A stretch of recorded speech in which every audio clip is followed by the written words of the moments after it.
Pulivendula ZPTC ఉప ఎన్నిక స్థానానికి తెలుగుదేశం పార్టీ పోటీ అయితే ఖరారు చేసేసుకుంది. చంద్రబాబు గారు వెళ్ళారు, ఖరారు చేశారు. వాస్తవంగా నిన్న సవిత గారు మాట్లాడారు, పార్టీ అధిష్టానం నిర్ణయం తీసుకోవాలన్నటువంటిది. ఇవాళ ఆయన నిర్ణయం తీసుకోవడంతో పోటీ కన్ఫామ్ అయిపోయింది.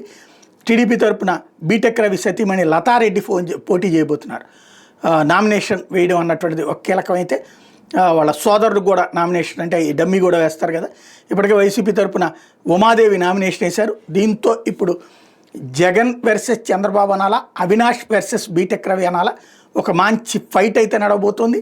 గతంలో చంద్రబాబు నాయుడు గారు ప్రతిపక్షంలోకి వెళ్ళాక కుప్పంలో జెడ్పీటీసీ స్థానాన్ని సొంతం చేసుకుంది మొన్న జరిగినటువంటి ఎన్నికల్లో వైసీపీ.